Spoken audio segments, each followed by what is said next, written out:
Inside the mtnDAO, Solana devs gather for a month-long Utah retreat. Solana developers are looking to rebuild following a tough few months in the wake of FTX's downfall. Across from a seedy 7-Eleven and around the corner from a Victorian-style municipal hall in central Salt Lake City, Utah, Solana developers flock for a month-long coding retreat. mtnDAO GM, the builders crowed to each tired face that shuffled into the shop this hacker house's upscale coworking space on a recent Monday morning. Are you skiing later today?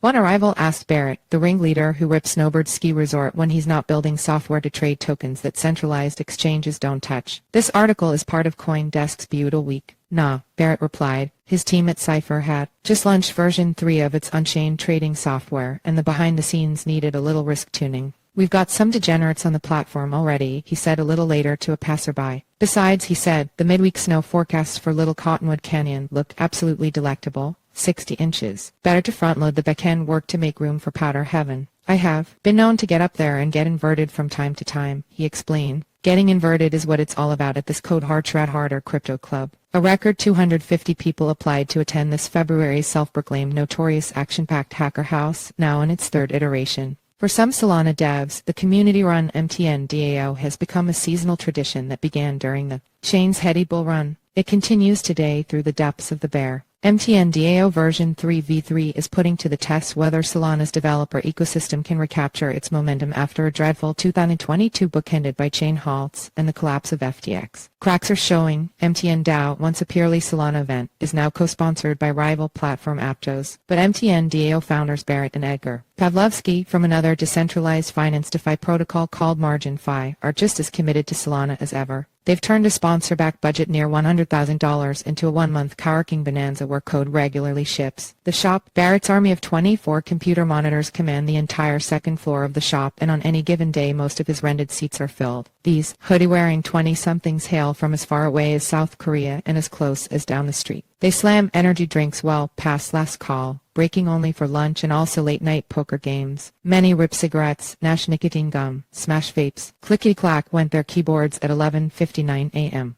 On this Monday as big-haired Barrett, dual-wielding Red Bulls, strode past 3 rows of hungry devs.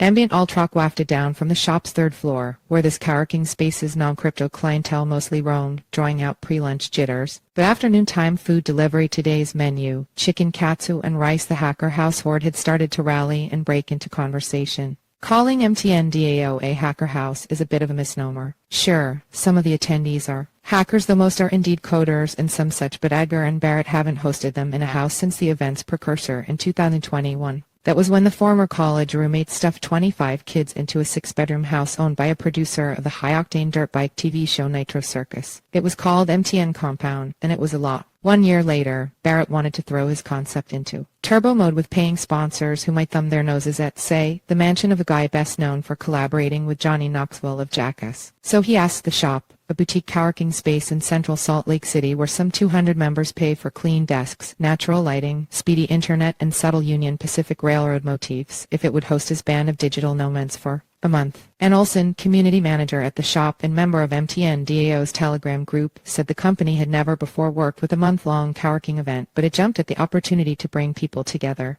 It's one of the first times that a hacker house was brought to a place designed for productivity, Olson said. The ambience of mtnDAO is different from Solana's roving armada of official hacker houses. Seemingly every month Solana labs and market-making giant Jump Capital stage week-long coding extravaganzas in a different global city. Their guerrilla marketing campaign attempts to spread the gospel of Solana's superfast blockchain by appealing directly to its would-be converts. But these collaborative ordeals trend more clubby than coworker, according to the partisans of mtnDAO. They're not fans of the Solana hacker house's blasting techno, or its seeming insistence on drenching desks in enough purple lights to turn Barney the dinosaur colorblind. If you can hear your deskmate amid the din, it must only be because the organizers are between panels. Here I feel people are not pressured to sit and listen to lectures. They can work on their stuff, said Angelo Boskovic, head of business development for token management startup Streamflow. He'd flown from Belgrade for 2 weeks of mtnDAO. Work from office, even as some tech companies slowly reel their workforces back for part-time in-person workweeks. In crypto, especially DeFi, with its emphasis on decentralization, brick and mortar simply doesn't exist. Many of the teams at mtnDAO scatter across time zones and Telegram chats. Some employees have never before met their own coworkers in person. work in an office, Monday through Friday. Forget about it. At mtnDAO, they work on Saturday and Sunday, too. Every night I've been here late, said Lee Turrell, a full-time data scientist who flew in from Oregon to work on his crypto side hustle, a Solana-based analytics product called Spire. Never before a crypto conference attendee, he recognizes fellow developers by their monkey JPEG on the internet, not their faces. He decided to come after hearing about mtnDAO on Twitter. Most everyone at this winter's mtnDAO heard about it on Twitter or through word of mouth. Barrett and Edgar spend nothing on marketing beyond paying a trio of interns to organize events, take photos and push out promotional tweets. My strategy here is memes and T-posts, said Harry Swalls, mtnDAO's tweeter-in-chief, who said his job is to get people to show up and engage and build. It's not a hard sell for the hired marketing gun. I'm selling the experience, but the experience is free. There's no cost to attend mtnDAO.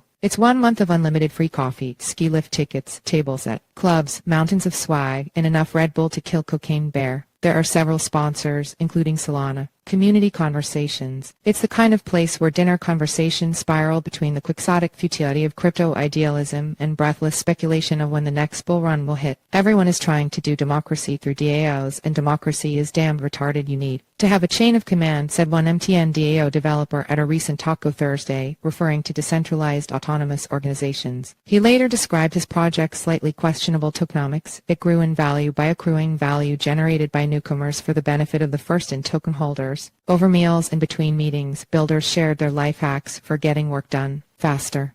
A common refrain was the limitless potential of ChatGPT, the generative artificial intelligence AI program that can be prompted to produce tailored poetry, essays, film treatments, restaurant reviews, and also much of the front-end code for one's web app. The meme-laden internet speak these builders tout online leaked into their time IRL. For example, if something goes awry, you got rugged. It was as if their text-based conversations had never stopped. Not all attendees were taken by the energy of mtnDAO, however. One visitor told CoinDesk the entire affair felt rather muted, a feeling they chalked up to the slightly depressed state of Solana overall. The current crypto bear market hit the chain harder than most others, manifesting in falling network usage statistics and the battered price of SOL, one of the worst major token performers of 2022. The asset is down roughly 38% since the FTX crypto exchange's collapse in November. Still, Solana's developer scene remains the largest and most vibrant of any outside the Ethereum community. mtnDAO began as a Solana-only event, and the vast majority of this rendition's members were building in Rust, the chain's base coding language, but a handful are focused on aptos. The up-and-coming network notably co-sponsored mtnDAO v3. It sent representatives to run workshops with attendees and swag for them to rep during Aptos Week, which included a free trip to Snowbird. The only thing we changed is we opened up to it being multi-chain, Barrett said. The success has emboldened Barrett and co-founder Edgar to take mtnDAO corporate literally. On February 6, mtnDAO LLC was registered in Delaware, state records show. Barrett hinted mtnDAO may go multi-location in future iterations, and V3 will certainly not be the last. He's not stopping at the shop, but the shop is as eager as ever to host his strange and scrambled band of globetrotting hackers, Ann Olson, the community manager, said. She presumes mtnDAO will keep happening with the changing of the seasons winter, summer and winter again. It's not like she or the shop gets early warning of the coming swarm. She found out V3 was happening via Twitter. Barrett says he remains committed to building Cypher on Solana, even if his event money comes from a chain some see as its rival. He framed the decision as one that makes mtnDAO more inclusive of crypto builders. After all, some Solana builders have left for Aptos in recent months. mtnDAO's model has spilled out to the wider Solana ecosystem. In Greece, Solana developer Dean Pappas is organizing his second annual Athens DAO Hacker House inspired by mtnDAO. Pappas said Athens DAO adheres to a set of environment guidelines from the Solana Foundation, being open, lighting, seating, and desks in exchange for funding, merchandise, and the Foundation's stamp of approval. When asked if mtnDAO was interested in seeking Solana Leadership's Hacker House X designation, Barrett scoffed. The brand is too valuable, he said, clearly proud of mtnDAO's independence. A handful of teams who formed here or built here have gone on to win hackathon prizes or get funding from venture firms. It's cool to see what we've done inspire other people to take the initiative and not wait for Solana to host a hacker house in their city and just do it themselves, Barrett said.